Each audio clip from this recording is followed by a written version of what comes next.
All right, welcome back. We are Nagarjuna's friends. On November 26th, 2025, let's gather our minds here so that we get nicely connected to each other and to the Arya.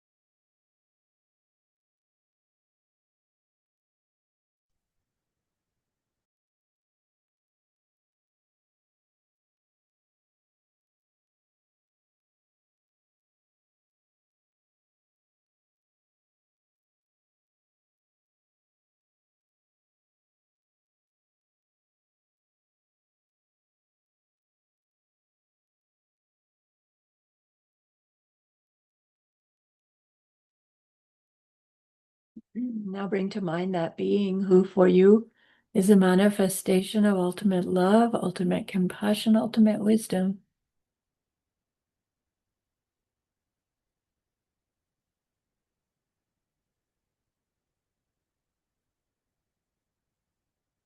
And see them there with you, gazing at you with their unconditional love for you, smiling at you with their holy great compassion, their wisdom radiating from them, that beautiful golden glow encompassing you in its light.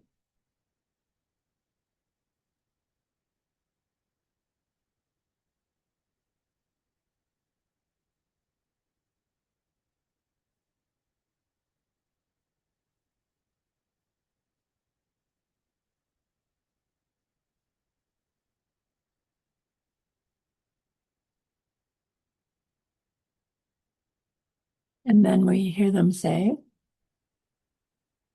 bring to mind someone you know who's hurting in some way.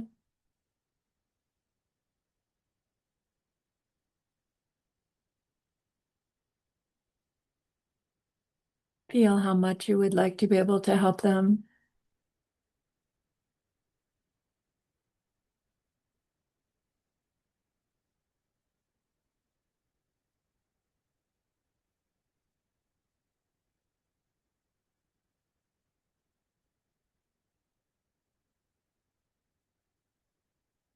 Recognize that the worldly ways we try to help fall short.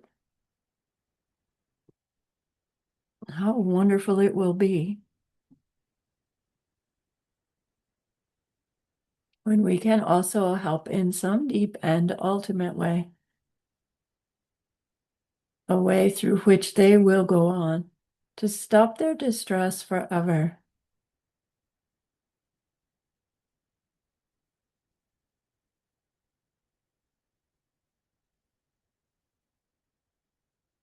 Deep down, we know this is possible.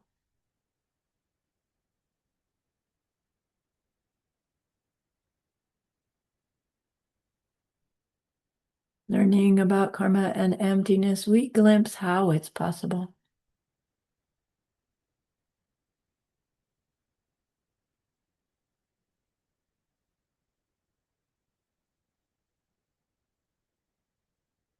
And so I invite us to grow that wish into a longing.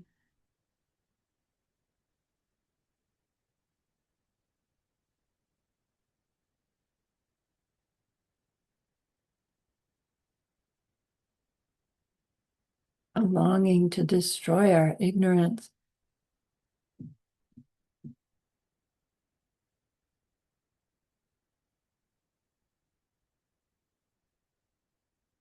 and grow that longing into an intention.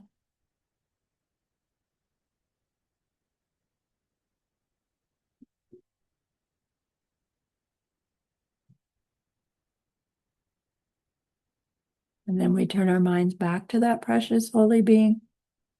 We know that they know what we need to know, what we need to learn yet, what we need to do yet.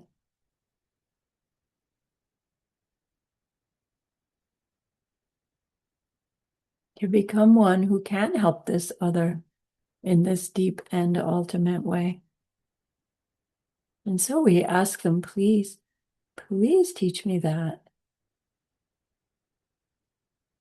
Keep teaching me that. And they are so happy that we've asked. Of course, they agree.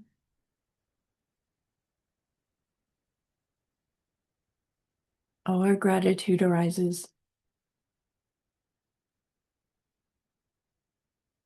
We want to offer them something exquisite.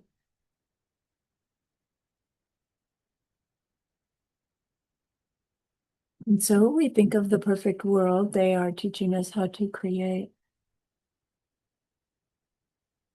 We imagine we can hold it in our hands and we offer it to them, following it with our promise to practice what they teach us using our refuge prayer to make our promise. Here is the great earth, filled with fragrant incense and covered with the blanket of flowers, the great mountain, or land, wearing the jewel of the sun and the moon in my mind, and make them the paradise of a Buddha, and offer it all to you. By this deed, may every living being experience the purity of Idam Guru Ratna Mandala Kamya Telanya. I go for refuge until I am enlightened to the Buddha, the Dharma, and the highest community. See the merit that I do in participating in this reading session and the rest. May we awaken to our Buddhahood for the sake of every living being. I go for refuge until I am enlightened to the Buddha, the Dharma, and the highest community. Through the merit that I do in giving and the rest, may we reach Buddhahood for the sake of every living being. I go for refuge until I am enlightened to the Buddha, the Dharma, and the highest community. Through the merit that I do in participating in this reading and the rest, may all beings totally awaken for the benefit of every single other.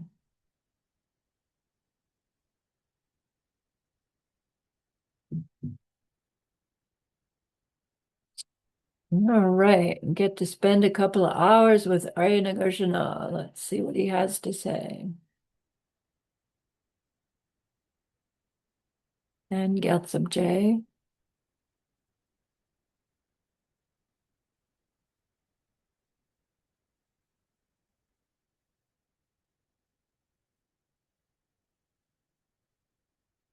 There we go.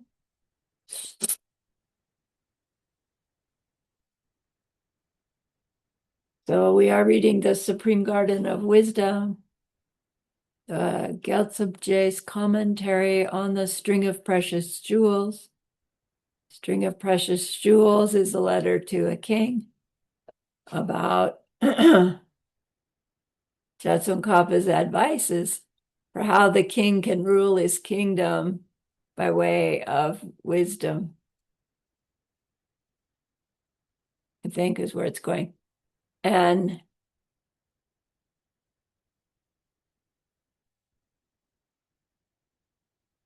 we're in this section where he's just starting to lay out the actual advices. And we had read about, there were those verses that were pointing out the non-virtues to avoid. And then this paragraph on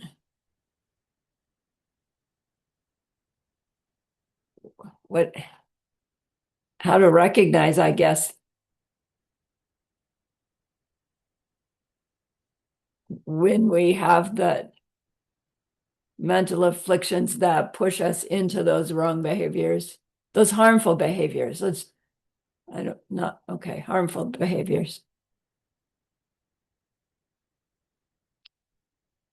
Uh, And then we reached turning on our backs on other ill-advised activities.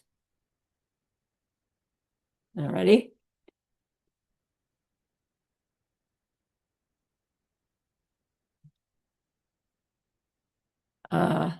So here's the second. I'll read the short ones. The root text says, avoiding drinking alcohol, maintaining pure livelihood, not harming, etc. That's not fair when they say etc.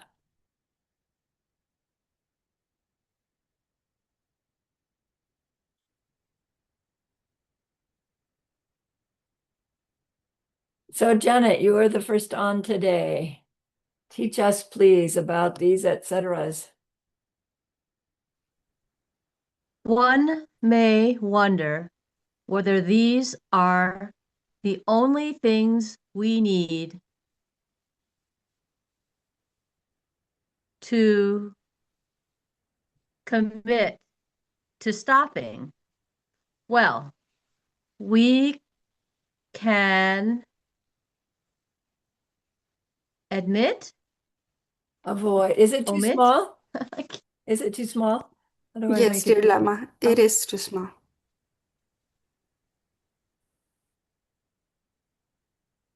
Oh, well, we can avoid drinking alcohol as it makes us lose control. Sorry. It's not the only thing.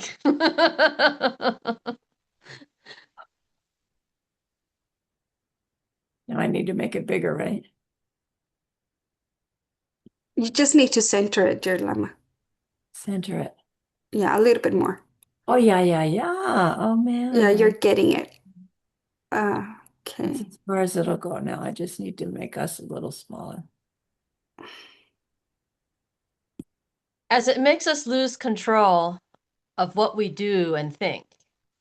And in order to make our livelihoods pure, for Louisa, householders need to give up shifty behavior with things like weights and measures, and those who have left the home life need to give up the 5 wrong livelihoods. Violence consists of things like aggressive actions or words. We practice nonviolence by giving up things like beating people with sticks. These 3 give us additional guidelines for what we should turn away from.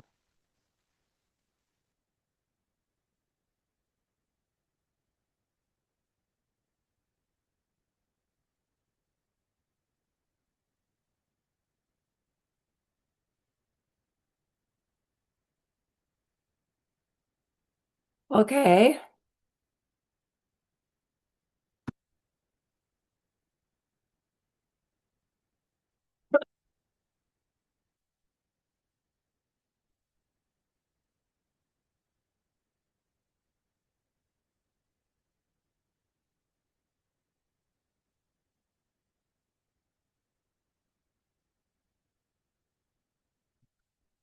So apparently, from this note, Geshe-la has added a piece from the liberation text about the 5 wrong livelihoods, if I'm following this right. Carrying out any of these 5 constitute the 5 kinds of wrong livelihood: flattery, hinting, baiting, obtaining by force, and pretending. Right, we've learned those. Okay, Joanna, please. If you sweet talk someone like a sponsor with the hope for some small gift, and then they give you money or something of the like, you have committed the wrong livelihood of flattery.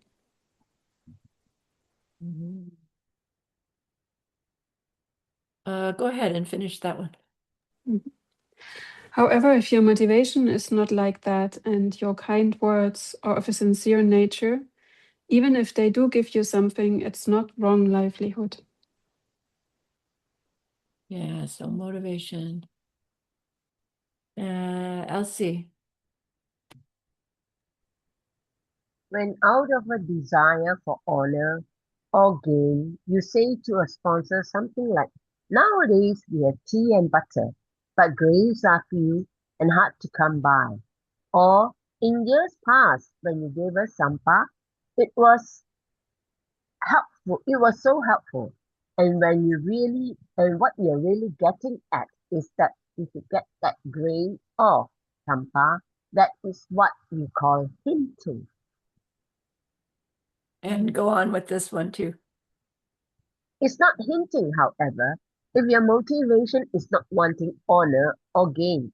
You're direct and the nature of your words is sincere.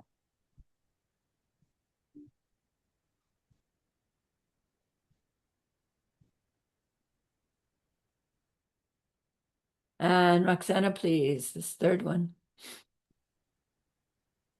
Where you give something small to someone else as a method to get something more back. That's what we call baiting.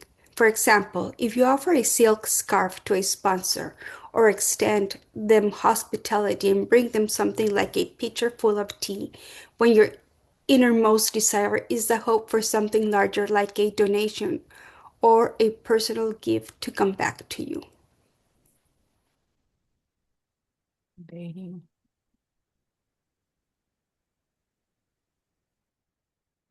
Go ahead with this one too, please.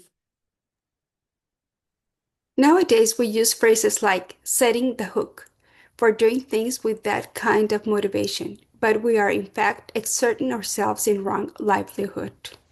Okay.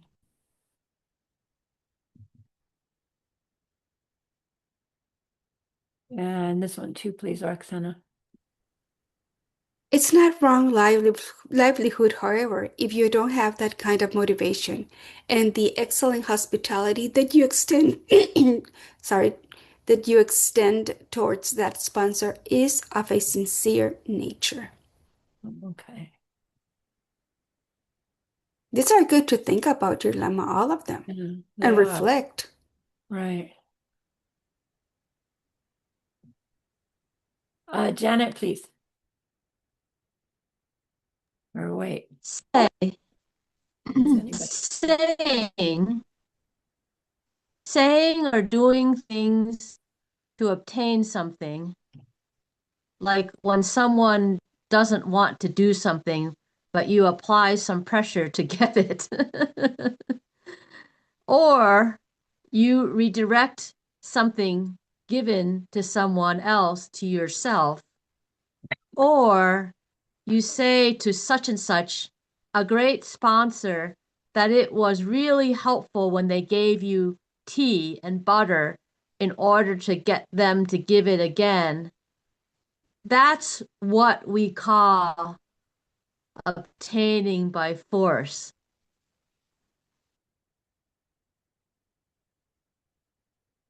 Wow, that's a little surprising.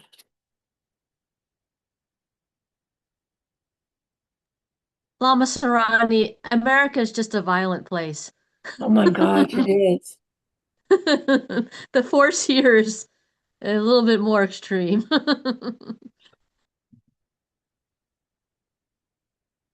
Here, this is still part of it, please. Janet.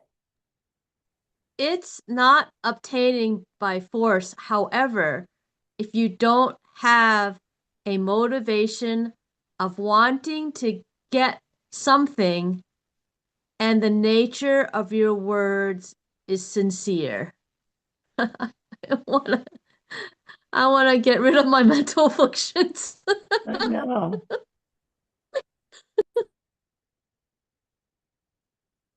Why would we do any of those behaviors if we don't have the motivation that those behaviors are supposed to bring to us, or if we don't want to get something, right? We wouldn't do them if we didn't have the motivation of, I need something from my sponsor.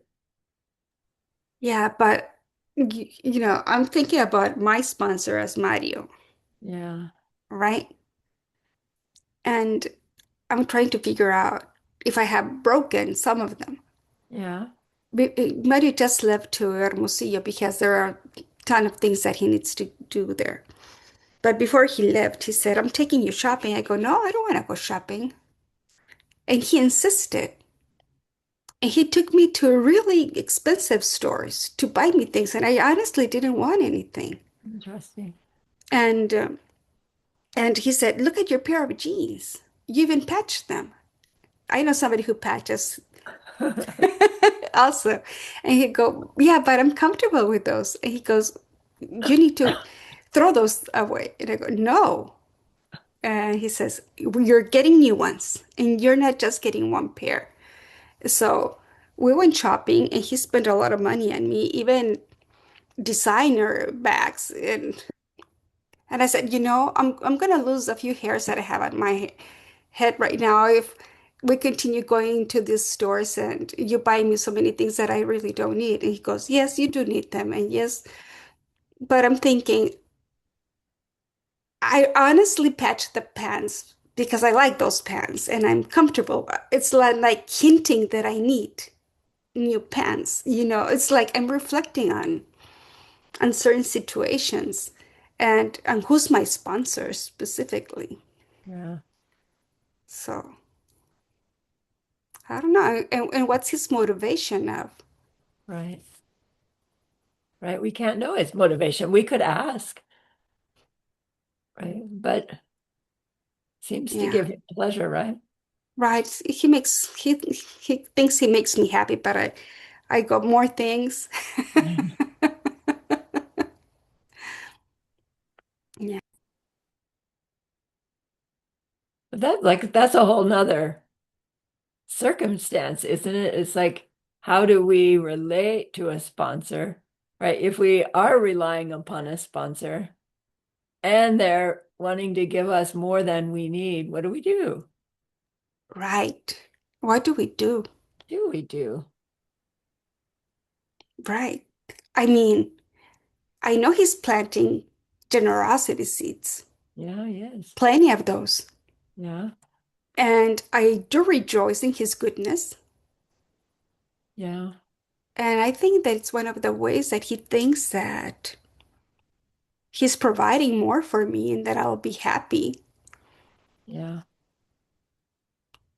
You know I'm those stories, the stories that Geshe has told about Lama Zopa Rinpoche's and his students, right? In that a student brings him this really expensive, beautiful mala, and Rinpoche accepts it. Wow, thank you. This is so beautiful. And then an hour or so later, a student comes down and look what Lama Zopa gave me, and it's the mala that the guy had just offered to Lama Zopa, and it's like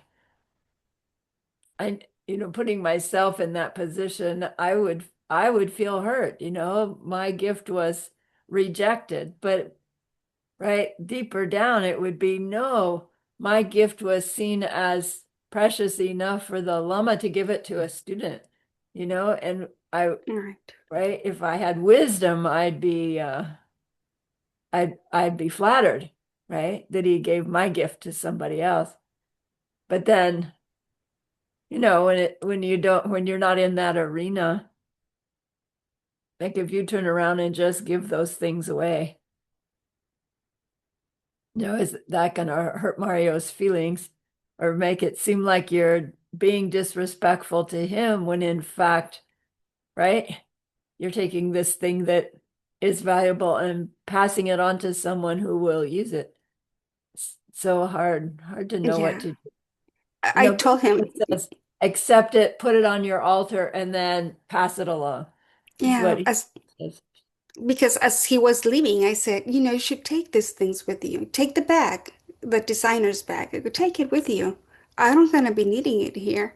He Uh-huh. goes, no, Huh. stay with it. You might go someplace. And if you don't go now, I'll be back and I'll take you to a really nice place so you can wear it. And I go, okay. But I thought, why do I want it here? I'm playing with it. We're with the dogs. I mean, I'm doing Uh-huh. other stuff. I'm not going out anywhere. Huh. But I appreciate his kindness and his Uh, thoughtfulness. And it's a way of, I think, of saying I love you for right. him. His love language, right, is to Right. get you That's nice things. right. Hmm. Yeah. It's helpful to know that. You know, I don't see all of us on my screen, which is why I'm just cycling through who I see. So if there's anyone here who's not on my screen who wants to read, please pipe up. Seba or Claire, if you want to read. Otherwise, uh, Joanna, please. When you are in your room, in your own room, you do whatever you want. But whenever you find yourself in the presence of someone like a sponsor, you try to look as if you keep the finer points of your vows, and you give this false impression of being disciplined whenever they are around with the hope for some small gift. This is what we call pretending.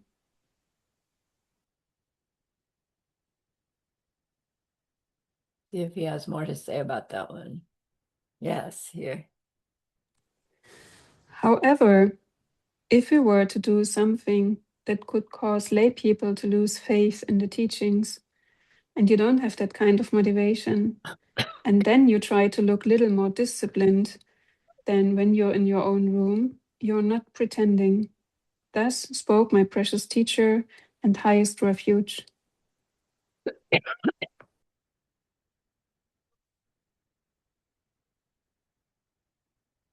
I like this topic, but how we hold our behavior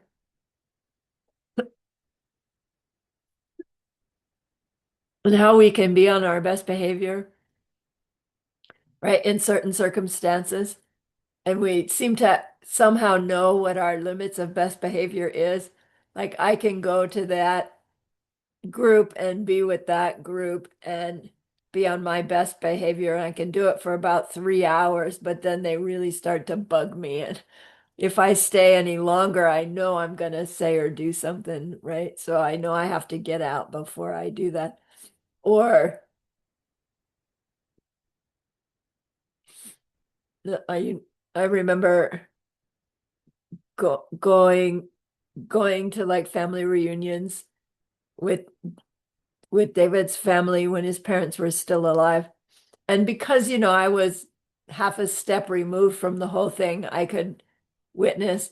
And I'd see those adult children when they get together in the presence of the parents, they all become as if they are the teens again. There were like five of them in 6 years, so they're all very close in age. And the parents would treat them like they were teenagers. They would act like they were teenagers. And it was like, I always thought, well, that's really weird. I never noticed that in my own family, but we must do it too, right? That we revert somehow. And then it's like, well, then I was trying to be on my really best behavior because I didn't want to inadvertently trigger something that would set the whole group of them off, which I did by cleaning the kitchen. And, or, right, I didn't want to be ostracized. I wanted to be accepted. So I had on my best behavior suit, right, that whole time. And then we'd go home and it's like, oh, right. I can finally let my hair down, is the term that we use. And then after studying the Dharma, it's like, come on. Like the best behavior from the perspective of the seed planting best behavior I want to do. I came to realize it's not a bad thing to be in that position called on my best behavior, right? To not ever want to say, oh, I'm going to let my hair down and just be me, because that means I'm going to be ignorant, selfish me, and I'm going to end up planting seeds, right? That in the future will come back as repeating the same pattern again and again. And so this idea of here's my best behavior and now here's me, I am trying to like remove and say, no, no, this thing called best behavior isn't a strain anymore. That's the real me instead of a struggle between them. And I see it in this teaching about when you put on your discipline and when you take it away. Why would we ever take it away? Because it's our own mind that's watching. That's the important piece, not anybody else.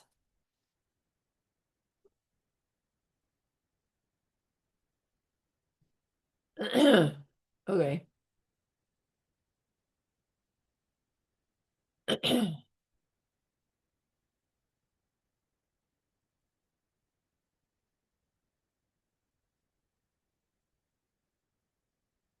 These are all Geshe-la's notes.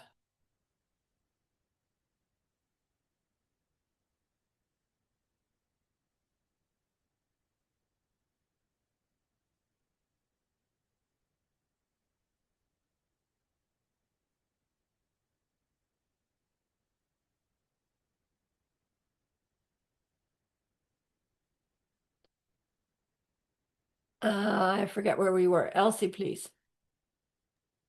If you remember.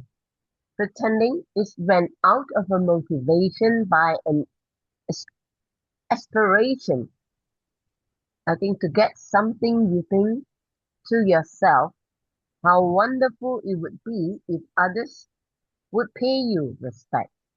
Basically, in order to achieve some end, you act as if your behavior is better than it is.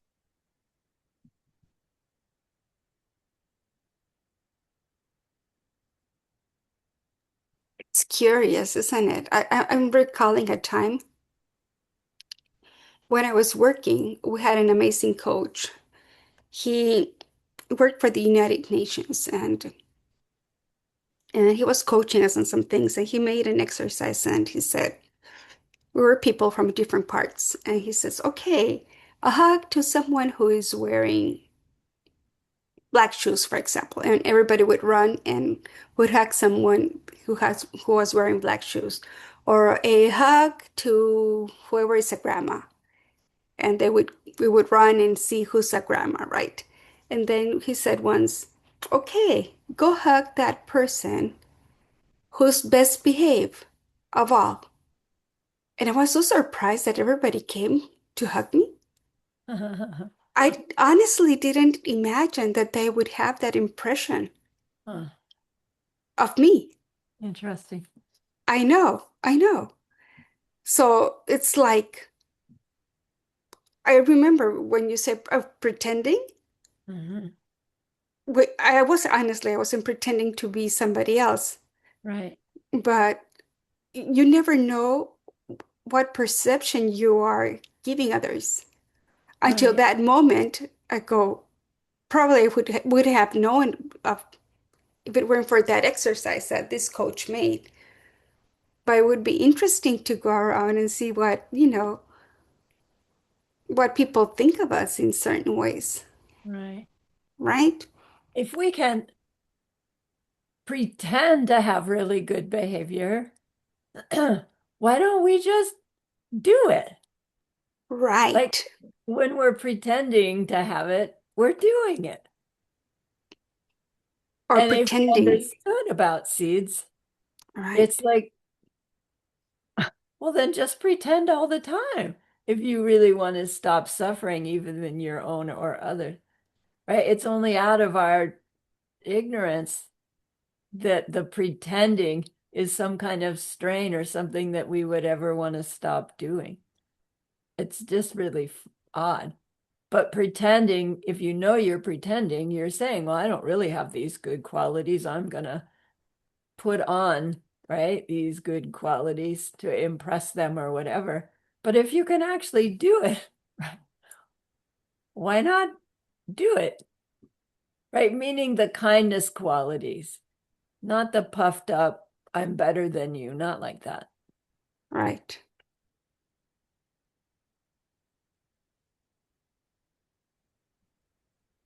But where do you think he's getting? I mean, I'm thinking of these advices. So he's a king. How is he supposed to pretend to be? I mean,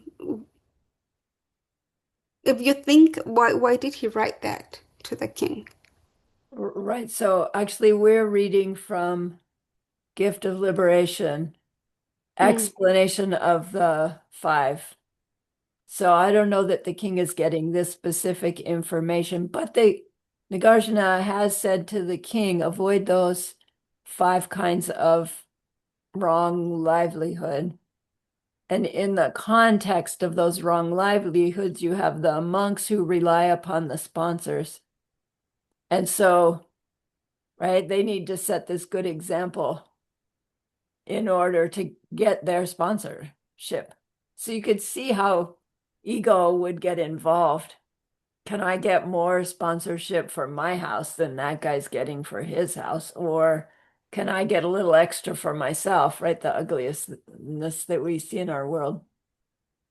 And then from the king's side, the king's the one who's sponsoring others in the sense, right? Because his resources, theoretically, he's doling out in different places. So from the king's perspective, he's saying, look, king, right? You're avoid even giving, doing your taking care of your people from these different motivations. We'll see if he's going to go there. It's like, are you taking care of this group of businessmen because you want to see them do something special for you? Right? The king can have these same things also. It's just going to look a whole lot different. mm. I'm trying to think of it as making, I mean, in a humble way, of course, Yeah, in how I sponsor, even with my time, with my actions, right, with everything. It's right, still sponsorship. right. You're giving, And what do isn't we it? expect from the other Right. when we give? Yeah.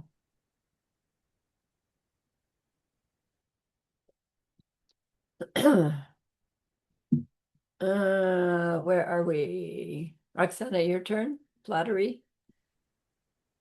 Okay. Okay.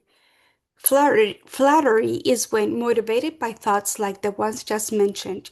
You say to someone something like, I've traveled a long way, straight to you, and the only reason I am staying here is for you.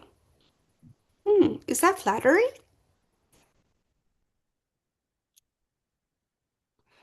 And you praise this person lavishly, saying, I know you'll give me gifts as if you're my own father, and I will give you gifts as well.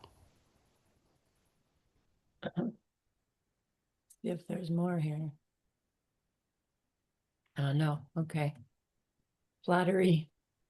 Yeah, flattery is making somebody feel special so that you can get them to do something for you, right? Is that flattery?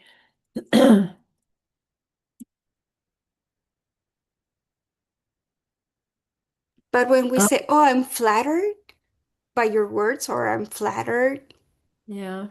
is it just like an expression or?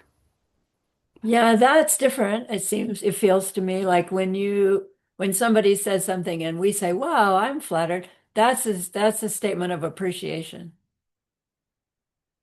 Right. right? Versus if that person was flattering you in order for you to do something for them, as opposed to that's simply your reaction. So not in and of itself is flattery a bad thing. Because we're supposed to sing people's praises. That's flattery. I mean, it's like recognizing the good qualities, right, of somebody. It's Right, right. Janet,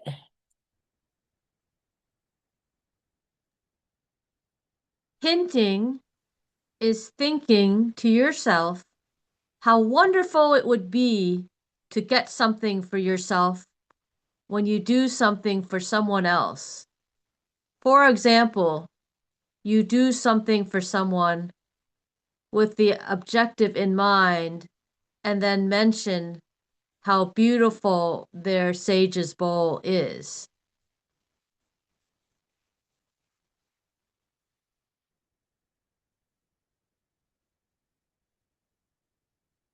so because you want the thing, you mention how beautiful it is, not just admiring. I don't think just admiring is hinting.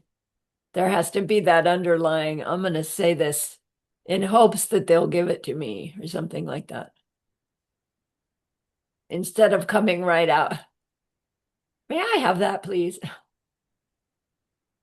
Which I guess would be considered rude, right? Gosh, I love your skirt. Can I have it? Can I share a silly story? I was walking down our street and this fellow rides by on his bike. And as he goes by me, he hollers, I love your dress. And I don't know why, but out of me came, thank you so much. You can have it if you want. And he laughed out loud, and I could still hear him laughing like to the end of the block. And I don't know, it just came to mind.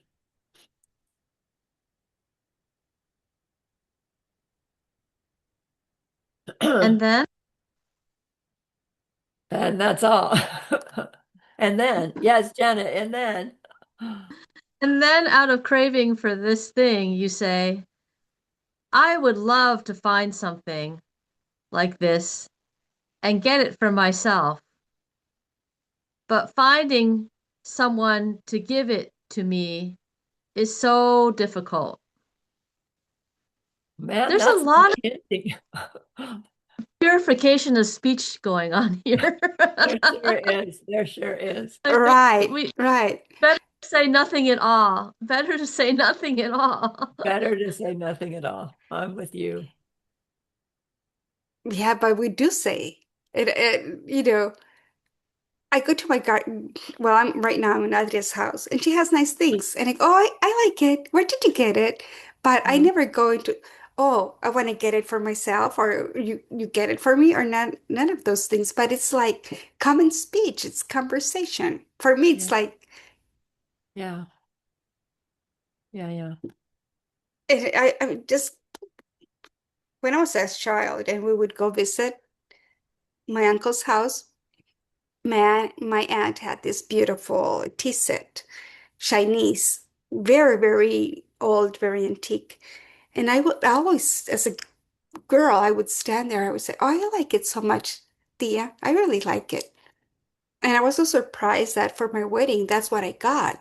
Oh, Yeah, but I that's hope sweet. I know, but I hope right now I wasn't hinting that I should get Yeah. it. Yeah. I'm thinking right now, is that the perception that she received? Because I like her tea set. Yeah. Oh It could be, God. but on the other hand, if she's an older woman, being one, it's like, wow, if anybody happens to mention that they like something, I would very happily hand it over, right? And when we were going into retreat, we had not many things, but we had a few things that were important to us, not valuable necessarily, but special. And I didn't want to just put those on the giveaway table. So we took certain things and gave them to people that we thought would like them also, right? They had similar background, or maybe even the one who gave it to us, etc. And we divvied out these special things. Maybe there were about 10 of them. Really with the intention, please enjoy. If you don't want it, give it away. And then when we came out of retreat, almost all of those people, here, have it back again, right? They came back, but But it was like, it felt so good to get them matched up, right? With people's interests. And so it's like that. It felt like that when you're telling the story of your auntie's tea set. It's like she knew you loved it and she was attached to it too, but happy to get it a new home, right? As It- opposed to if your mindset had been, wow, if I mention I like that tea set to my auntie every time I go, maybe she'll give it to me. no, That's, I don't think that was a sensation. I just admire it. I yeah, like the colors. When you're home, I'll show it to you. yeah, yeah, yeah. But so again, it's our own intention behind our words and our behavior, as Janet points out. And yet we tend to act, right, before we know really what our intention is. So if we're training ourselves to always have this high intention, we can be on automatic pilot from the high intention instead of automatic pilot from our ordinary selfish intention. And that takes attention, right, to our intention to grow that ability to get on automatic pilot of the high intention. And that's the practice. That's what we're working on. Yeah. Right. But for example, in my case personally, I feel that I'm very well trained in the 10 not virtuous and non-virtuous. And then reading this, it's like, hey, wait, hold on. All right. Subtleties. Right. Nice. Joanna, please.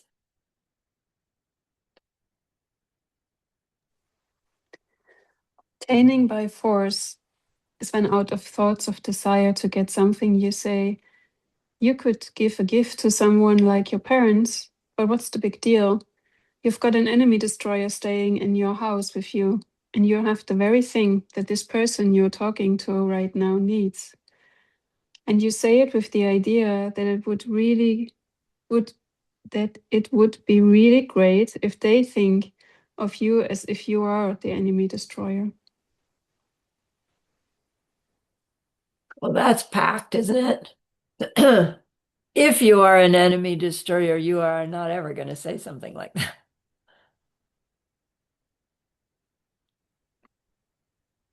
Which means there's the double whammy here of willing to give the wrong impression in order to get what you want. But it's interesting, obtaining by force. Wouldn't you think force would be a hold a knife at your throat, give me that? That seems more forceful than I'm a more powerful karmic object than parents. What?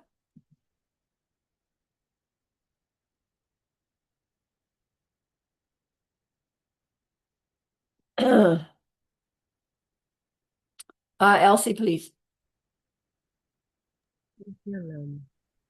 Dating is saying that a king or someone like that offered you some sage's bowl, but you didn't even take it, or just mentioning that such and such a king gave you something. And while making these claims, we are thinking that it wouldn't be such a bad thing if someone were to then think to themselves, oh wow, what a high object of feeling. So making yourself out to be more important than you are. Mm. Huh.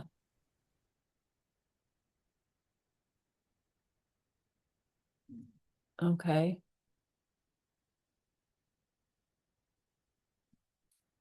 So it seems like we're back now to the commentary on our Nagarjuna's text. 3 activities to engage in.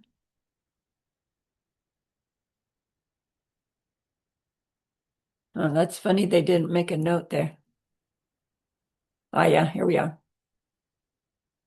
Okay, 3 activities to engage in. Here is the second section from above, 3 activities in which we should engage. Respect, making offerings to those worthy of offerings, and love.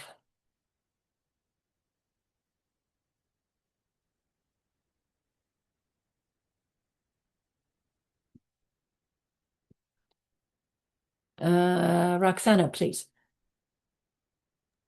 Thank you. When we make offerings and so forth to recipients of our gifts, we should do so with our own hands, with respect. Here, there's more. Moreover, making offerings to those worthy of offerings. For example, make offerings to those who have granted us vows, or people distinguished by their good qualities.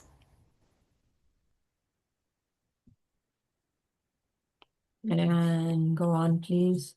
By saying love, he's referring to the four infinite thoughts.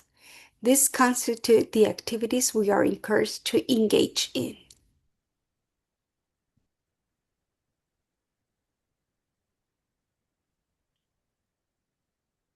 And this one? Giving respectfully here also refers to giving dharma, thanks, and protection.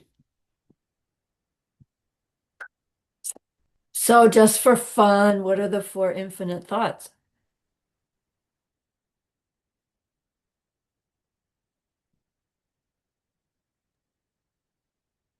Equanimity, love, compassion, and the fourth one.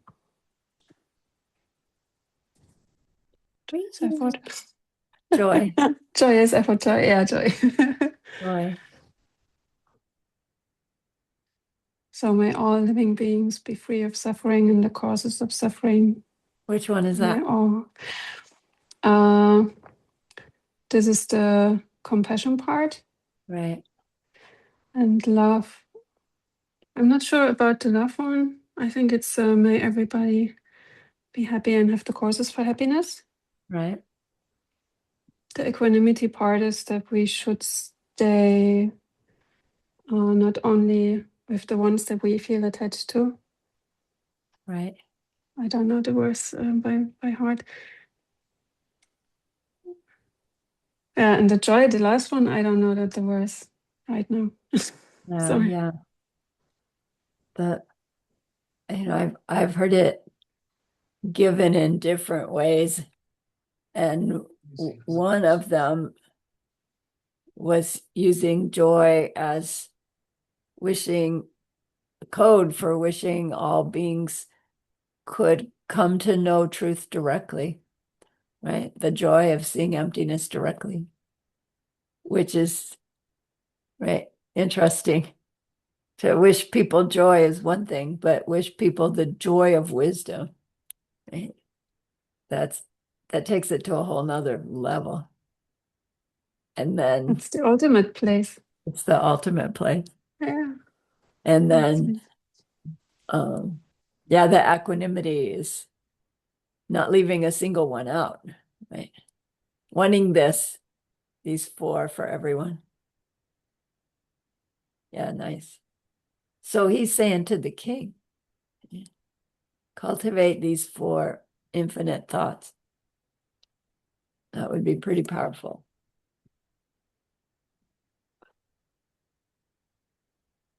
So a summary, here's the third part, the meaning summarized. To put it briefly, these are dharma. That is a summary. To put it briefly, these 16 are the dharma that will cause higher rebirths. So apparently we just did 16 things. I wasn't keeping count.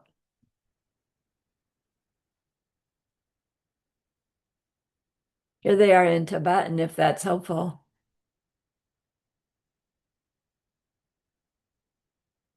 Janet, our Tibetan scholar.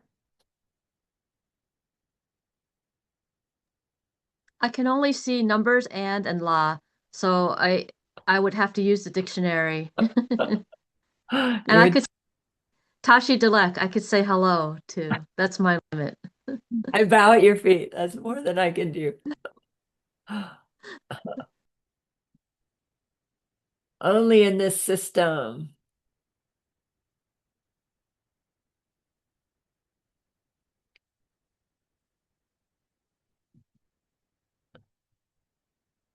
Where did we leave off? Roxana, is it your turn?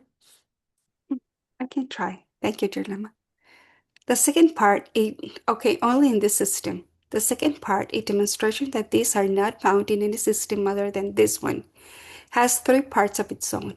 A description of how practicing a mistaken path harms oneself and others, the people who practice mistakenly, and the problems with practicing mistakenly. Ah.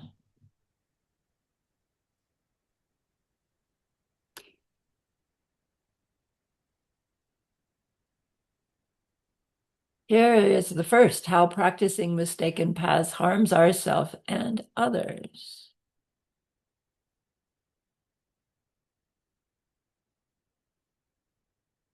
Janet, please.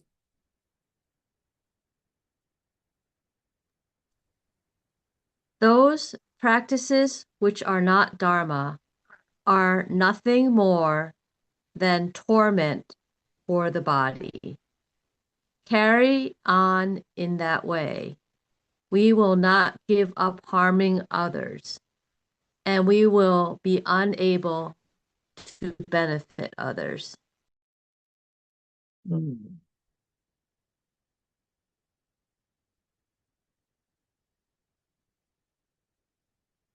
Read this too, please, for us, Janet.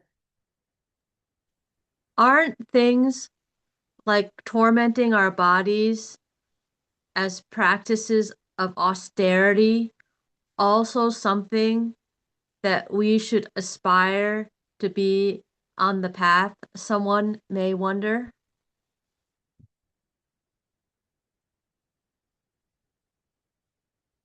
And this too, please. Relying on practices like fasting or the five fires are nothing more than torment for the body. These will not lead you to achieve liberation.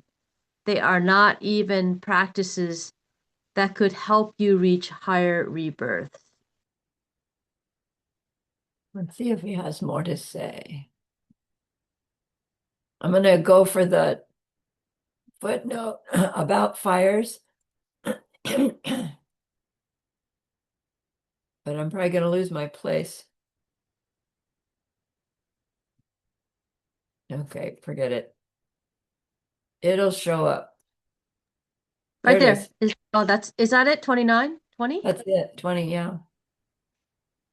The five fires are described in notes on the majority of a teaching as follows.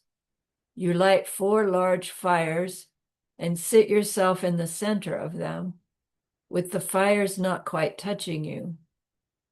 The sun, a fifth fire, burns you from above, and the other fires burn you from the four directions. You concentrate your mind while you endure all of this, focusing single-pointedly on a pebble or some such object of meditation. Okay, is that the end of it? Yes.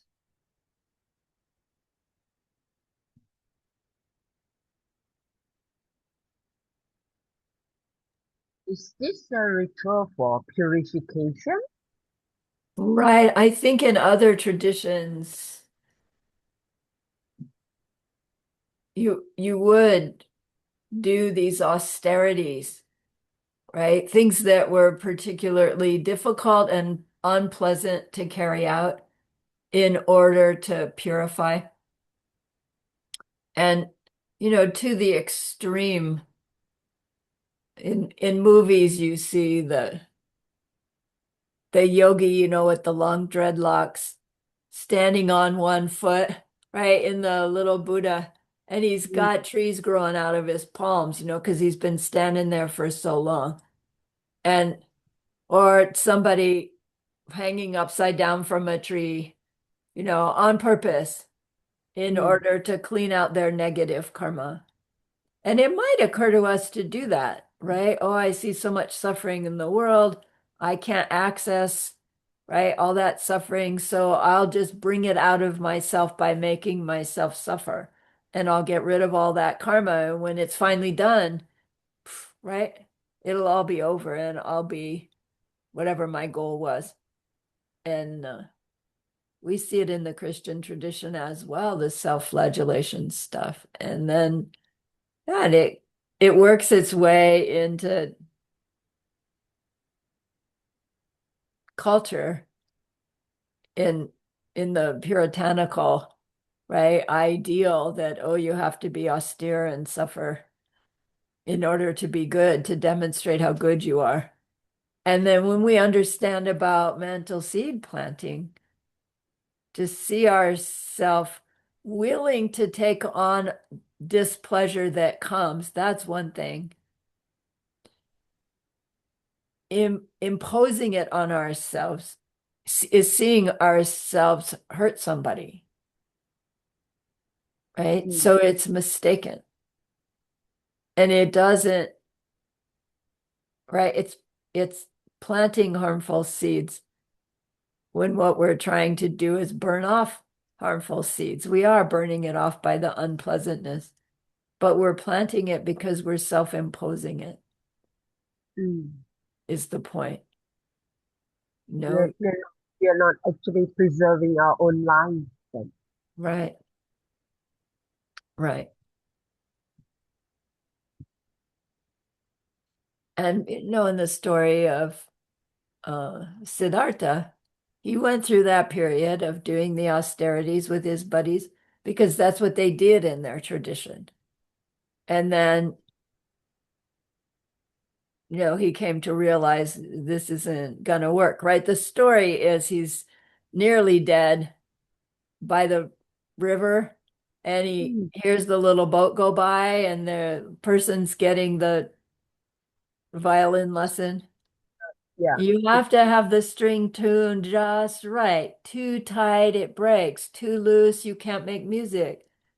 And he hears that, nearly dead. And then, oh, I think this is not the right path. And then along comes the maiden with the rice and yogurt.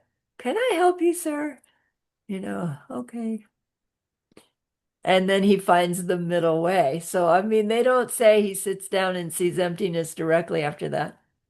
But theoretically, he already has, but doesn't know what to do with it, right?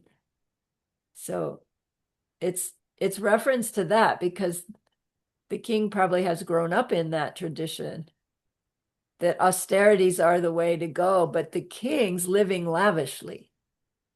So if the king's suddenly thinking, I want to live a spiritual life, he's wanting to ditch everything and go stand in the forest on one foot until trees grow out of his hands. But he can't do that. He's the king. And it's not going to help him anyway, says Arya Nagarjuna. So don't aspire to those austerities.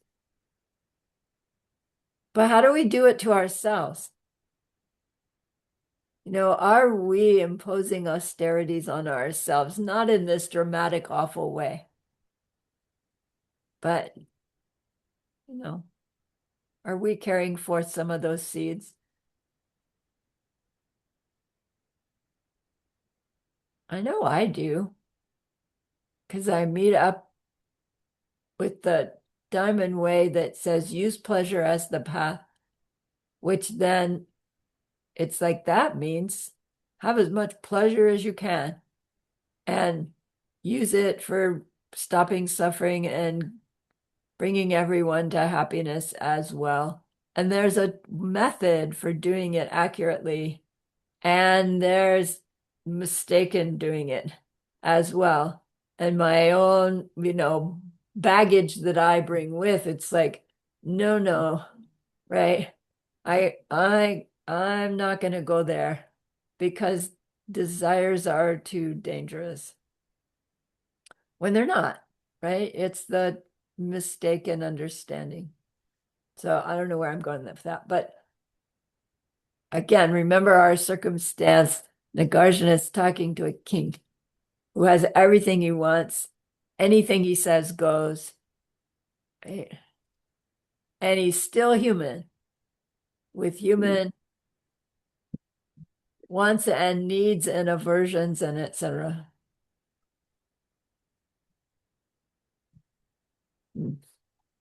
Let's take There, our break.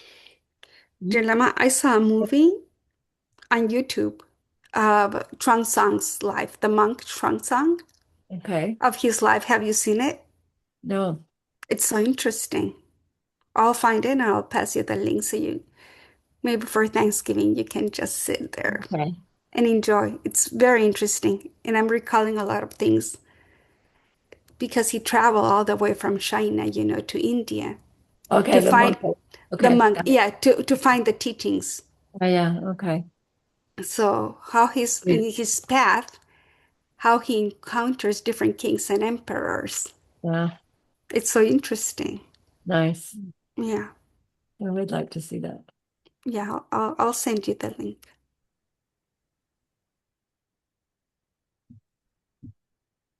Okay, so now I've lost where we were. Let's take a break and I'll go back. Find where we were.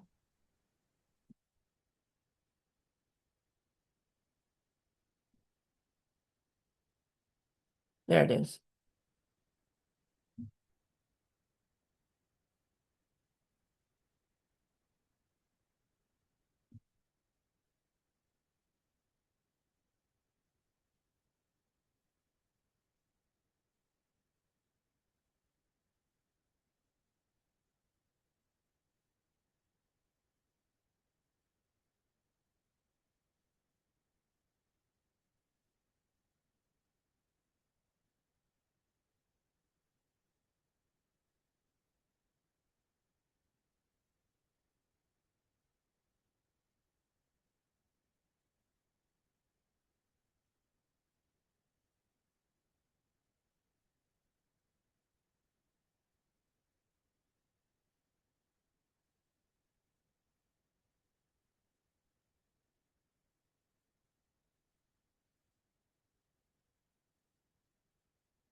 Lama Sarani, Yes. just a question. You told that you had taken time to do the opposite to your vows and all the hinting, baiting, the flattery.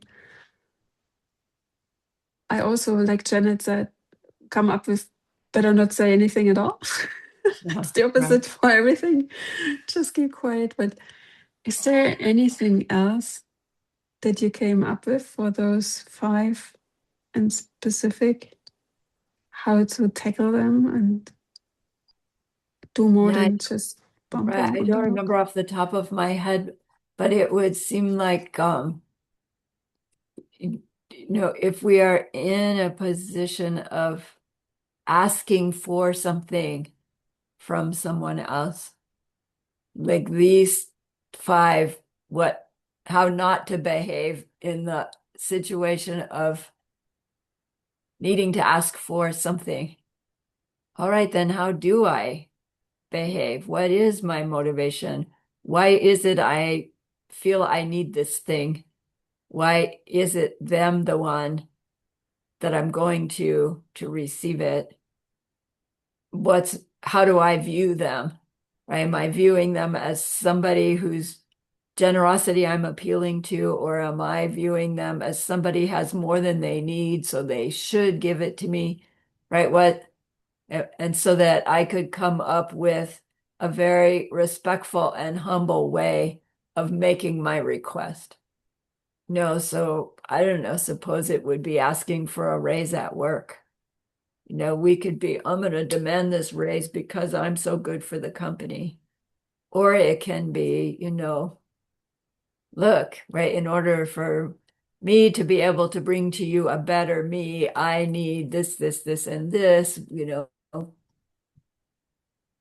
May I, may I make Mm. this request? So it would be like respect and humbleness and being straightforward in our request for what our needs. So being honest, like that.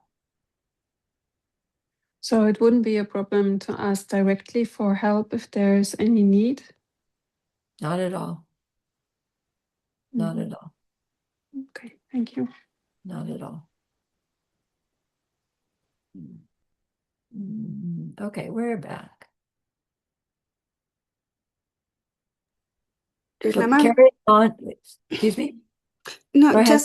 I'm just trying to remember a couple of years ago that just a small group of us got together to analyze each one of the vows and try to determine the different ways that we could break them or how it would be like strengthening them as well.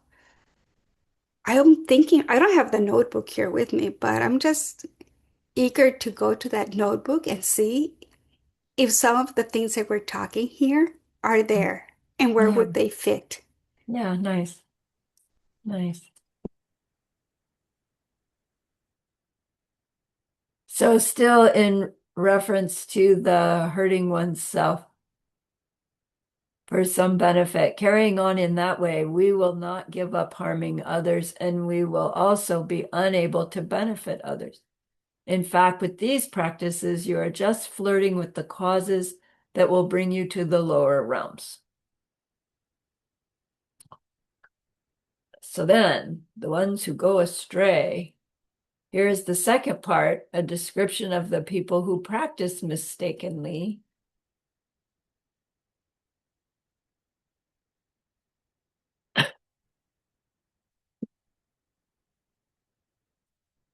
And everybody's rearranged on my screen, so I'm going to go back up to the top and work my way down. Janet, will you read for us again, please?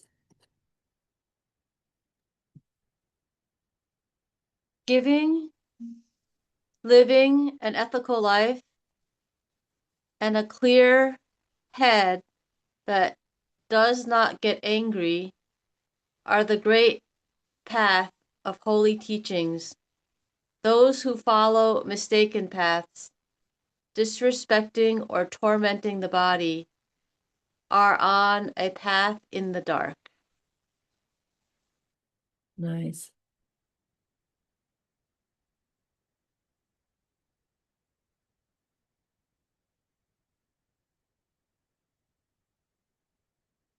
It's interesting though here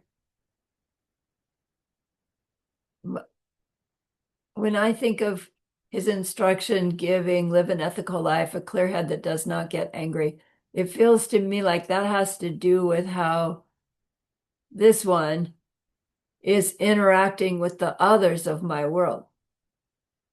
But then he goes on to say, those who follow mistaken paths, disrespecting or tormenting my own body, are on the path in the dark.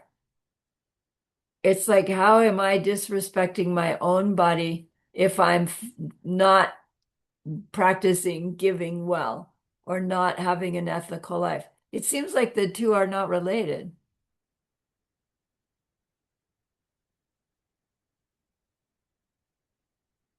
doesn't it? He just refers right here to anger, but anger is what burns more seeds, right? Yeah. It's what takes you immediately to lower realms. You could have mountains of good virtue, and Yeah. just by an explosion of anger, you could lose all that. Yeah, I can really damage them, the good Yeah. ones. Yeah. So I guess just maintain a peaceful mind. I don't know. Right. I also find it interesting. He says, maintain a clear head that doesn't get angry. Seems like anger comes out of the heart, not the head. The head, right? If the head thinks about the situation of anger, we'd probably figure out it would be stupid, but we're so angry we can't think clearly. But anyway,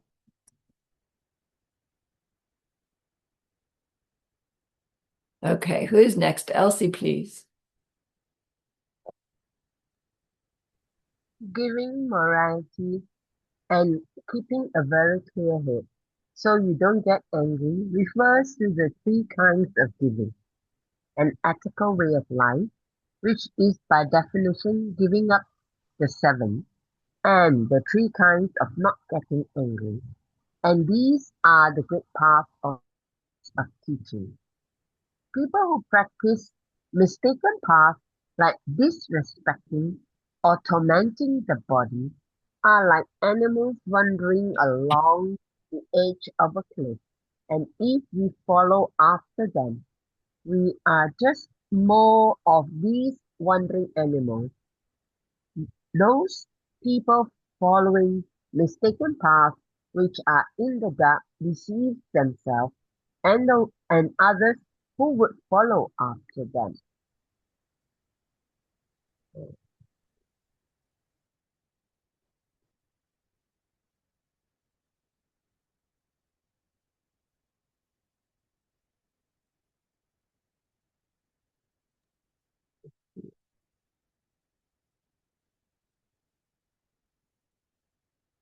I noticed something in here that helps me.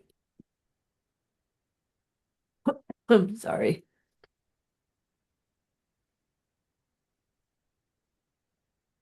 He says, keeping a very clear head so you don't get angry, which is different than a clear head that does not get angry. Those are saying two different things, aren't they? But anyway, I relate to this one better. If my clear head is keeping karma and emptiness in mind, that kind of clear, then the things that would make me angry, I can't see. Oh, no, no. Right. And so I can So relate to the them differently, which is different than saying make a clear mind that never gets angry. But let's look at these footnotes. Uh,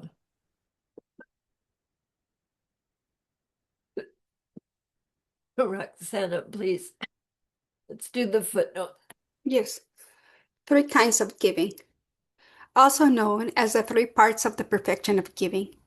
They are giving dharma, giving material things, and giving protection from fear. Of the Great Dictionary. Giving up the seven. This refers to giving up the three non-virtuous actions of our bodies, harming life, stealing, and impure sexual behavior, and the four non-virtuous actions of our speech, lying, speaking divisively, speaking harshly, and speaking uselessly. From the Great Dictionary, and the three kinds of not getting angry. Or you could say the three kinds of patience.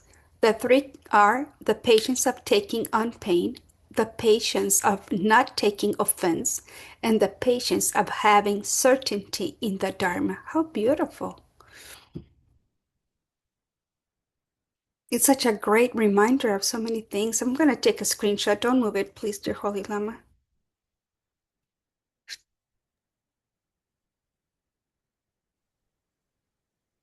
Thank you.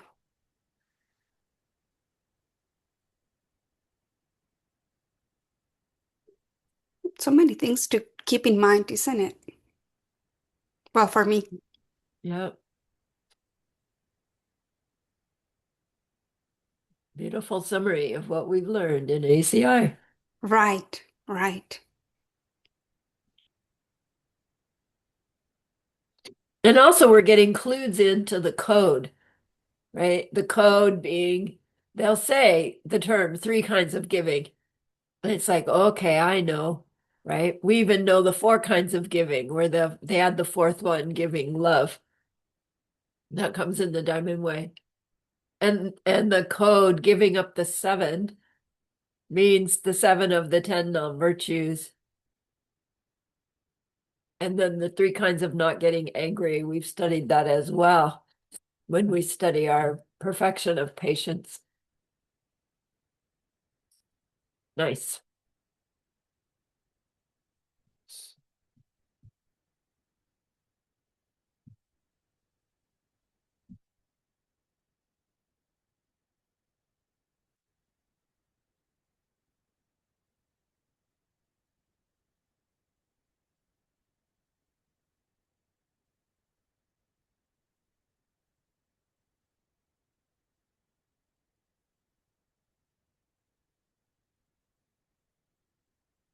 Hmm.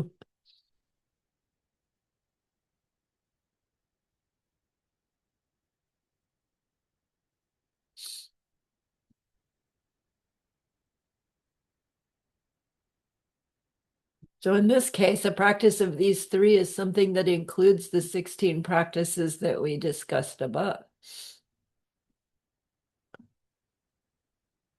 The problems of going astray. Here's the third part, the problems that come from practicing mistakenly. Joanna, I think we're up to you. Let's see if I can get it. Can't get it in the same page. The wasteland of the cycle of pain is an endless, unbearable jungle. Its trees, the beings born there, with bodies smothered in the poison of negative emotions. We have remained here for a very long time. Yikers.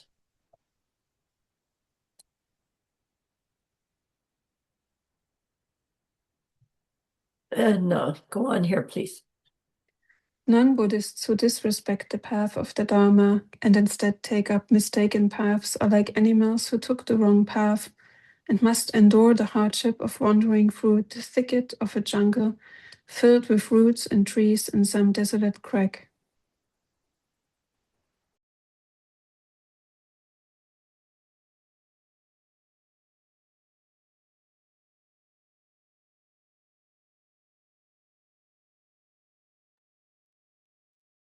Janet, we are back to you. The desolate wasteland of the cycle of pain is full of the endless vulnerable suffering of the hell realms and so forth. Its trees being the people born there with wrong views, like the view of me and mine, and plunged into the dark, their minds separated from the body, their minds separated from the holy path, and their bodies tormented as they are embraced by the poisonous snake of their negative emotions, like desire. We have remained in this cycle of pain for a very long time.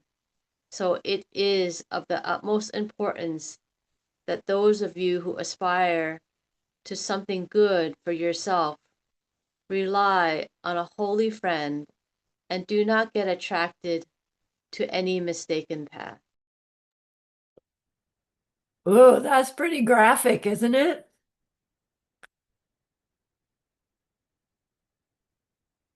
Oof. Yeah, I think it's like embraced by the poisonous Yeah. of the snake. Yeah. Can you And imagine? yeah, and smothered in the darkness. Ugh.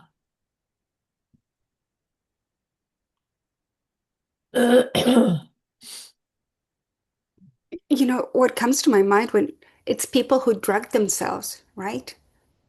I imagine that they're in the dark. Yeah, I don't know what it's like. No, me either.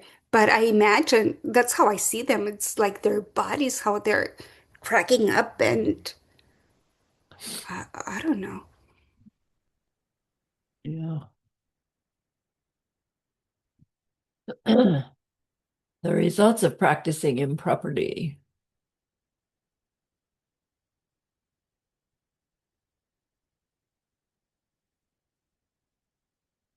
Elsie, please.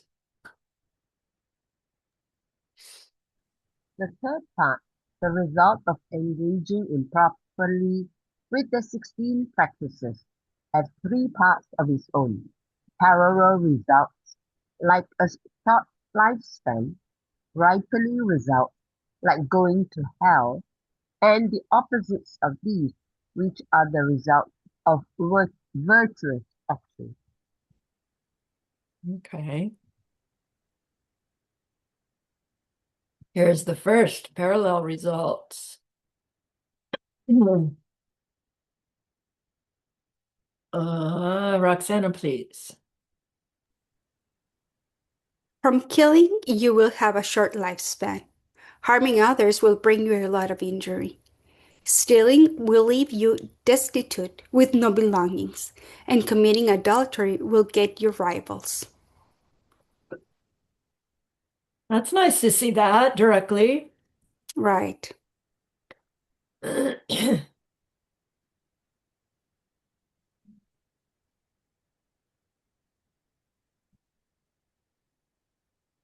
Shall I go on or somebody else? Joanna, please.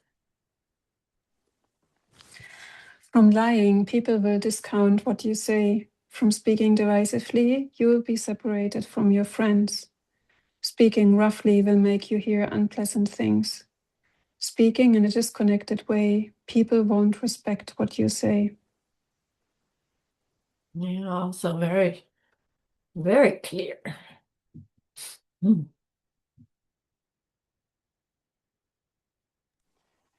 Why is the Speaking useless disconnect. talk? I'm sorry. Yeah, I had the Can, same question, Roxana. yeah. Go on. Can we go a little bit up, dear Lama, Is the please? disconnected? Yeah. He's using that term for useless speech, speaking in a disconnected way. It is, it's like disconnected from what? From the topic at hand? It would be changing the subject. When people are having this conversation, you butt in. But it could also mean disconnected from the Dharma, right? When we say anything that's not related to our path or the Dharma, is that like what is useless speech? That's what it's talking about, Or But right? gossip here, We wouldn't say much. will yeah, gossip but connected in any way? I'm sorry, Elsie, I didn't hear that. Would gossip be disconnected in any way? Yeah. Yeah. Yeah, well, it's disconnected from what I like the Dharma. I was thinking about the same, but I also thought that empowering or kind of what's useful, what's useless, Right. So something that will bring somebody else like a new insight or some hope or something that will bring them forward on their own development. It could be, Right. but what is this connected to the person? Right. Is it To the disconnected? Dharma? Right, right, right. Disconnected is from what? Yeah, Yeah, I don't know. I know. Like the term that we listened, a neutral feeling. I'm still cooking on that. Me too. And speaking in a disconnected way, Yeah. what does it really imply? Yeah. Mm. Mm, I don't know. Don't know. connected to the higher goal, to a goal the other one has. I don't know.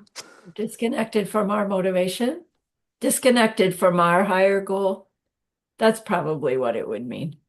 If I'm professing that I want to move along my path to bodhicitta for the benefit of all sentient beings, and then I say stuff, that just has nothing to do with that or hurts people or then I'm disconnected from my path, right?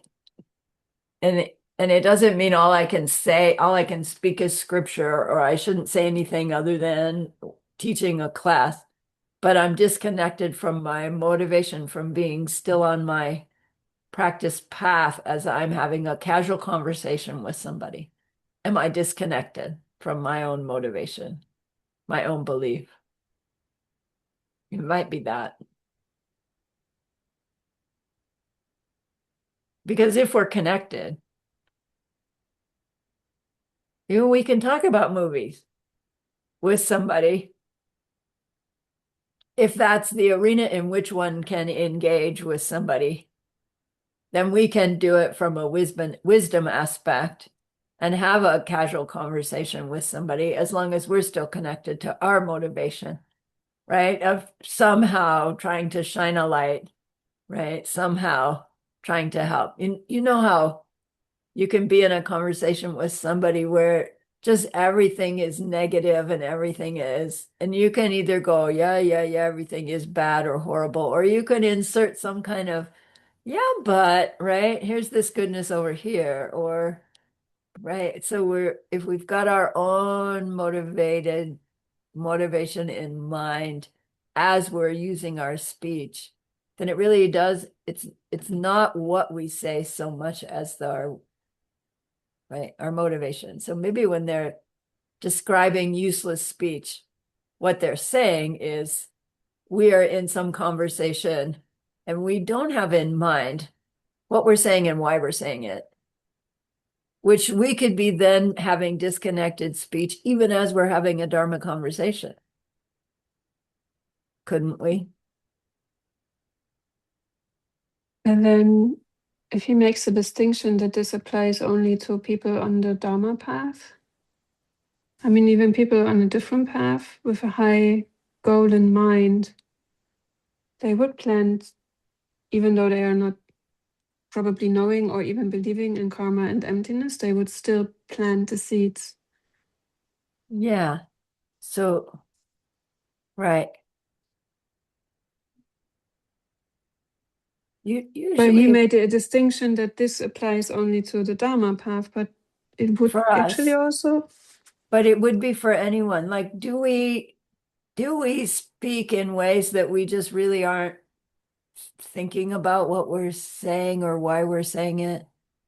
No, I mean, when you say hi, how are you to somebody, we just do it automatically out of politeness. But are we really engaging with them? Hi, how are you? And maybe he's saying that the seeds we plant when we do this automatic pilot speech, we're just planting seeds for more useless experience, right? That keeps us spinning around in the world of pain. Maybe. It's because, yes, we plant useless speech whether we're Dharma people or not. And the way we want to get off our useless speech once we're in the Dharma is try to hold our mind wisely. But then for someone not in the Dharma, I guess to be more aware of our motivation and why we're having a conversation. And I was thinking, for example, about the example that the ascets, how do you call them? Asceticism? People who Right. follow, so people who follow that path and love to talk about it and really think it's a path, and they share their experiences and they share with people, and they are not talking about anything else. So in our view, they would be talking still disconnectedly because it's not leading to the higher goal. But for them, they are following purely their motivation. And so is this then planting positive or negative seeds? From their point of view, it would be positive seeds. From our point of view, it would be disconnected speech. Well, except that if they are very highly intentional in the speech that they're doing, their speech is not disconnected. The topic of their speech that they're taking pleasure in is planting seeds for perpetuating suffering. Right? So there you've got different seed aspects going on because their speech is very intentional. It's not useless. It's just mistaken in the conclusion that it's helpful, that what they're talking about is a helpful practice. Their So intent it's colored with for the it to help. ignorance then. Right, Yeah, right. okay. It's the wrong Ah, view. It's the wrong view underneath. okay, thank you. That makes sense. Yeah. Yes, Roxana. I'm thinking of how we plant seeds to disconnect. It's like I get involved with my eight consciousness Yeah. in absorbing things that disconnect me from my goal. Yeah. Could that be it? That could be. And That could then be. they ripen, right? Right. Right. So I engage in situations that are disconnected from the Dharma Yeah. Could be. with all my doors, I mean, Yeah. in my consciousness. Yeah. Could be. And it could be in very subtle ways, I imagine, Jernama also. Probably. Mm.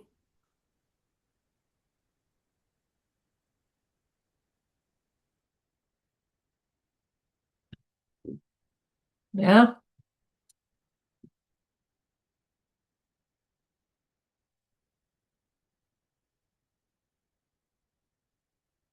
And I'm sorry, I don't know the word that they're translating here as disconnected, to be able to go back and compare it to the word that was used when we were first learning the 10 non-virtues that's being translated as useless speech. I don't know if Nagarjuna is using a different word or if it's the same word being used a different way by the translator. I don't know that. But I mean, then you have to go up to the Sanskrit. That's the problem. Because Nagarjuna did it in Sanskrit and then they translated it. Right.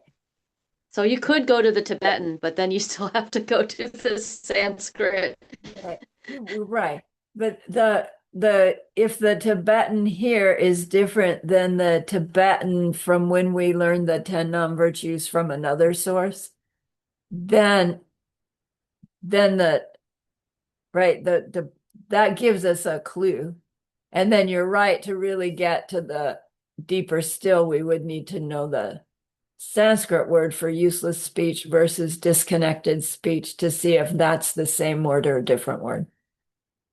Well, I'd be happy to look at useless speech and disconnected speech, and I can email you what that says. Would you try that? I'd be grateful just to see if we can find if it's if it's a different word or a different way of thinking about the same word.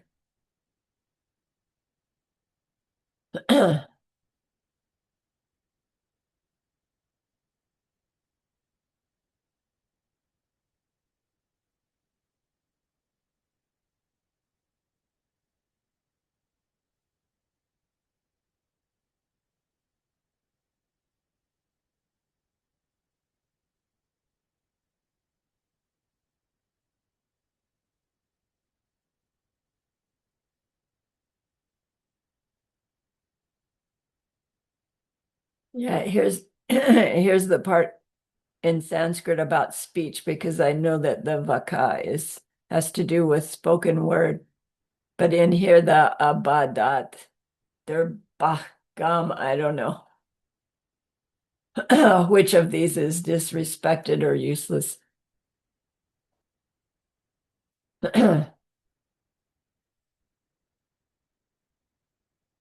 All right, so what?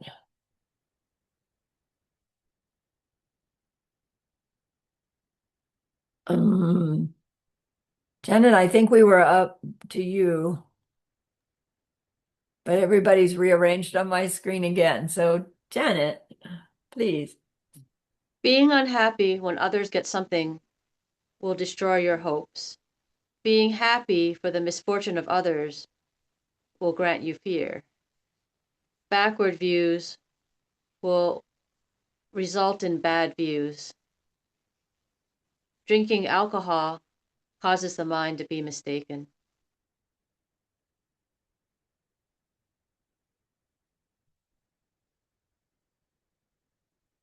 These are subtly a little different than what we've seen before. Being happy, unhappy when others get something will destroy our hopes.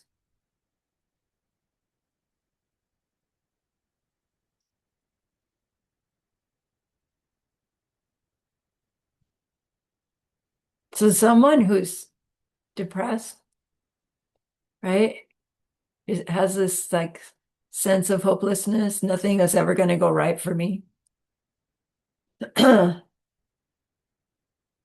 So this is saying if we could get them to do a little recognizing other people's happiness and at least saying, well, that's nice for them. Maybe that would help shift their seeds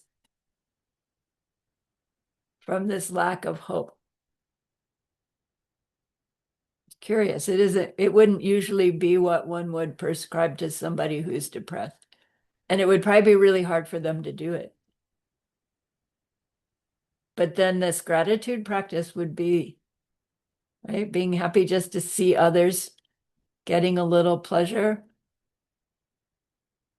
might be a powerful antidote for depression. Yes, Joanna. I recently had an experience where I met several people who were living on the street. And I was thinking a lot about hope. I think there was one class, I don't remember when, but we said that if you're losing hope, so hope is one of the nurturing aspects. And if there's no hope, then you kind of give up on life at all. Right. And I was just thinking of this, the more you get downwards in this spiral and you don't have anything and you see all the people having all good stuff, go shopping, do this and that, and you're the one who are left with nothing. And then, of course, you get in this cycle of being even more unhappy for the other people. Yeah. And you will be happy to see others struggling the same than you do. And then it's just, but how to Yeah. get out of that? How to get out of that? I don't know.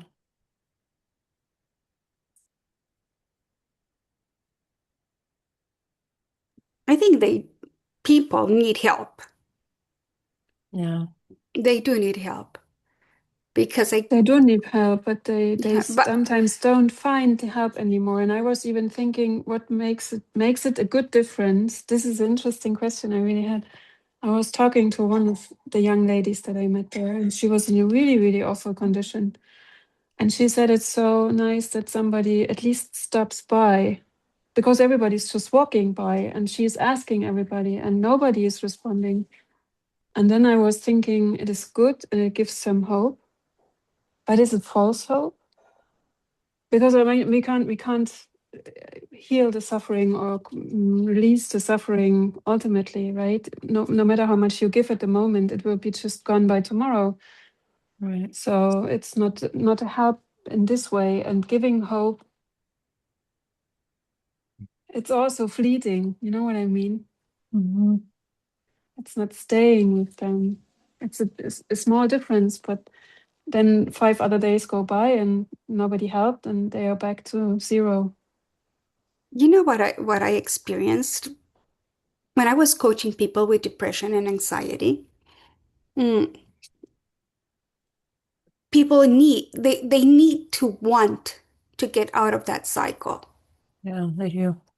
It's like the people who are not alcoholics. They really need to want to give up the drinking. And I remember when I would take a, not a patient, a coachee, I would call it a coachee, because their mom insisted on me seeing Yeah, them. It didn't work out. So right. when the mom would call to make the appointment, I would say, "Sorry, lady, your Yeah, son has to call me. Otherwise, you're gonna be wasting my time and I'm gonna be wasting your time and the money. So he yeah, has to call me to make the appointment." right, And people need to want to get out of that cycle. That's what I that's my experience with people who are really into depression, and for different reasons they are into depression. But once you get into helping them and they realize that they can do something for themselves to get out of it, right, they start working on it in small steps, of course, right, so they can achieve small goals and then take it from there. right. So Joanna's experience was is the woman said, it's nice just to be seen. So she she apparently was not expecting you to solve her problems. Probably she's hoping for a little bit of money, but just the fact that you saw her uplifted her in a small way, but a significant way. And maybe that's a start. Yeah, it is a start. Definitely. It is a start. I remember there was this guy who was homeless, and I just was going home from the supermarket, and I thought, oh, I'll stop and I'll offer him an apple. So I stopped and I handed my hand out to offer him an apple, and he refused to take it. He said, "No, I have a terrible toothache. Yeah. I cannot eat the apple." Oh my God, I felt so Yeah. discouraged because, Yeah. ugh. Right. So you want to help, but you don't know if you're We don't making know it how. worse I or know. what. I Oh know. God.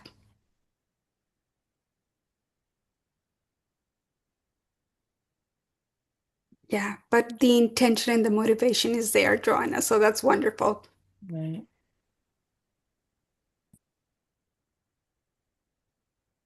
So Mm. again, our tendency is to take these things and then turn them on to people that we see that are suffering in certain ways. And yes, that's how we use them. But more important is to take these karmic correlations and apply them to this one. And it's like, okay, if being unhappy plants the seeds Mm. for hopelessness in the future, then I will try to be more intentionally happy when I see others having stuff.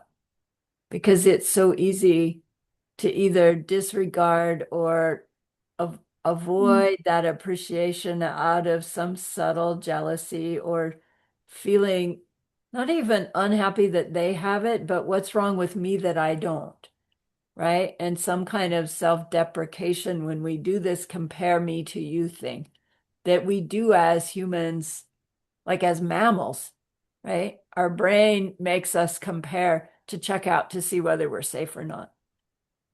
And then that gets interpreted into a modern society person into, are they better than me? Am I worse? Am I better? Are they worse? Right. And then that ends up how we interact with them, as Master Shantideva has taught us. So, right, these instructions are for the king to guide his behavior towards his people, right? So hopefully the king is going to set up ways that his people will be happy when other people have more than they have. And it's like, yeah, king, you can tell me to do that. You've got everything you need. I'm still struggling.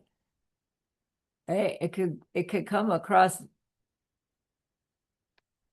wrongly. It's funny that these are the three mind virtues, and then he adds the drinking alcohol. Right. That is so sweet. It messes them all up. Yeah.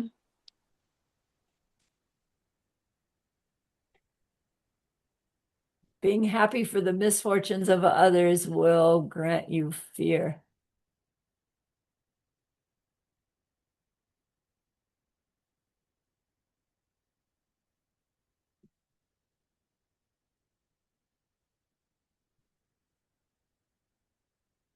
Wrong views beget wrong views.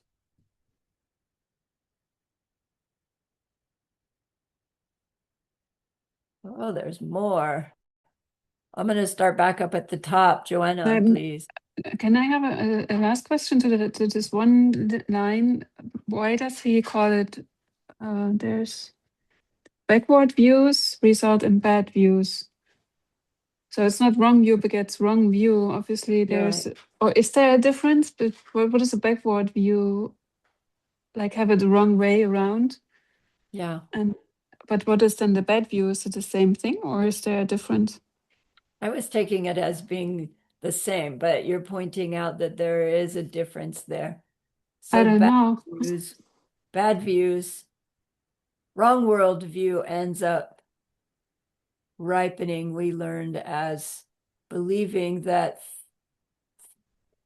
like, going for our entertainment in things that plant the seeds that will come back to us as harmful to ourselves. Right? That's bad views. To think, to to think, I don't know, like the whole boxing thing, right? People pay money to go Mm, watch two guys beat themselves up. Like, and humanity's been doing it since forever, apparently, right? That's what the Colosseum was built for. And it's like, let's be happy to see these two guys hurting each other. That's bad view. That's entertainment, right? That we will take pleasure in that. And backwards view means we don't understand that what we see ourselves thinking, doing, saying is going to come back to us. Backwards view so is to not know that. okay. To not know that, then, it's fun to see these two guys beat each other up. What's wrong with that? Mm, Right? okay. If it's not going to come back to me as somebody enjoying somebody beating me up, right? Then Mm, who cares? Like, okay. Thank you. May I share something and see if it's backwards view? please. Okay. So here in Mexico, we have a government that's new. It's their second term. Okay, it's called Partido Morena. So what they're starting, their view was no more poverty. So that's what their slogan, and that they were going to stop corruption. And because the other parties were very corrupted, and they keep insisting on that. So for them to stop poverty, they still are giving a lot of money, okay, to people who have reached the age of 60 or 65 on. They are giving scholarships to every single student, even for kindergarten students, giving money. And they are taking the money away from education, from agriculture and farming. There are no medicines. Their main concern is focusing on giving money so they would have more voters and continue being on power. So, what's going on right now here in Mexico? We've had people manifesting, great, big crowds. Thousands and thousands of people have gone out of their houses to manifesting against this government, especially the youth, because they are putting the resources in other places. So I'm saying the backward views for me is that to continue reigning in power and continue getting the votes, they are giving out money. It's a way of saying, hey, people, we are engaged, I mean, we are making people sure that if we are not there, they're not going to be receiving this money. But we don't have the resources for a better education, for medicines, for farming. The borders have been closed since Monday and Tuesday. Millions of tractors and of trailers have been stopped in the whole country, manifesting against the government because of what they're doing. So I think that it results in bad views for the ones who are in power now, for the politicians. So that's the example that comes to my mind, that they have backward views instead of really helping people by providing a good education so they would go on to be successful in life. They are taking that away and just giving it as money to the people. Maybe they are drinking that money, or I don't know what they're doing by the money, but we are lacking of a good education system when we used to have a great education system. There aren't any medicines. People are getting sick. The doctors in the hospitals, they don't have anything to rely on for the people. Right. And so you're saying the wrong view is in the government, and that's they've chosen a method to try to attain their goal on many levels, and the wrong view is in the public as well. And the wronger view is I that think it's that's a all collective. ripening. That's It's a all collect. ripening It's a from collective karma, dear Lama. it is, it is. It is a collective karma, but I'm seeing it But as a you can't result. say it's karma, but you have to say Right, karma and so. What right, are we right, going to do about it? Why right, are we seeing it that way? right. And why is people, you know, it was so interesting to see the youth, millions of in all country going out and manifesting, but young men, young ladies, I mean, Right. And none of them are any of the ones that are receiving the money. Is that the implication? That they're the ones not receiving the money that are demonstrating? I guess people are receiving the money and they're still manifesting.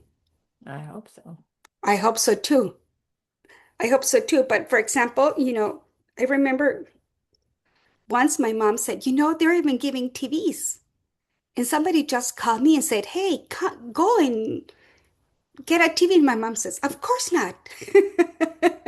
I'm not bargaining for that. I'm not into that.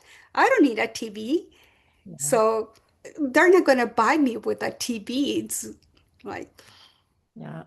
so Deep, it's deep difficult, needs, but deep, deep, right. All of our countries are having trouble with wrong view, right? Like the debate, right. our governments have been run by wrong view. If we are in a desire realm, our governments are run by wrong view. Yeah, but how can we stop seeing all this? That's been my main question. Right. Right. Well, Lama Sarani's being very polite because the wrong views are coming from us. As Right. we speak, my father is raging about how I'm not at breakfast, but I know that this is coming from me. And then he sends my mother, who can't remember, to come get me. I tell her I'm on conference, won't remember. So all this is coming from me. And Yeah. until I stop having wrong views, I will continue to see them. Right. It's a Right. huge, huge problem. It's a huge problem. And then Lama Sarani says, well, just keep doing Vajrasattva. See how Right. that goes. What else can we do? I don't think there's anything else we can do. When we Right, understand, right, right. our own behavior becomes key. And then what's the use in getting upset and fighting with them and so forth, right? I From then the government. Tonglen the government, right? I am tongue-laying a lot of people, and I'm tongue-laying myself as well. Yeah, But, it hurts to see it's so yes. many people risking their lives, manifesting themselves for something that they do believe that it's true. And I was telling Mario, because one of the biggest manifestations was on the 15th. And I said, if I were home, for sure I would be out You would go there. also, yeah, Yeah, outside there manifesting myself and saying, hey, I don't believe in your system. It's not working out. And I'm adding to the yeah, people who, right. but So have you written a letter? Have you written your representatives? I don't know the word, right? That's that mm, to make our voice known in the understanding that it's a drop in the bucket maybe, but we can say what we reap is what we sow, what comes back to us. This seems to be happening as a result of that. I am insisting that this happen instead, and then no, send off your letter like with God bless. Let's see what seeds this will shift, and then you might be surprised. yeah, I would have to do it anonymously, to be honest, because there are so many things that can happen if you Yeah, openly yeah, manifest yourselves. yeah, And the body has said, be careful with what you say and be careful with whom you speak. Be careful with, so there are tough times right now. yeah, yeah, yeah. All right. So let's mark. Janet enjoyed breakfast. Yes. I don't know about that. Well, I mean, I have a nice life and I can practice. I don't know what's going on in Mexico. We have medicines in America. Everything is changing. There's adjustments going on. I'm grateful that I have the time to practice and I have medicines. I'm grateful that I have all my needs met, but I feel so bad. I feel the compassion for those who are not getting their needs met. So that's what worries me, to be honest. I know, but when you take yourself out of ignorance, you start seeing things. How can you not feel bad?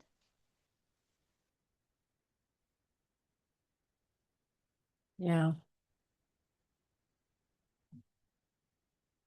I mean, I guess the other teaching is that there is no difference between suffering and bliss. There's always those sides. If this is a big adjustment, and it's adjustment that's been coming, I guess, we pray that it's in grace and that very few people get hurt. Right. Right. Burning it off as we go. And then personally being as kind as we can is in as many ways as we can. In the opportunities that come to us. Right? Kind speech, kind heart, kind words, tonglen. And now like we're all in the middle of something. All of our countries.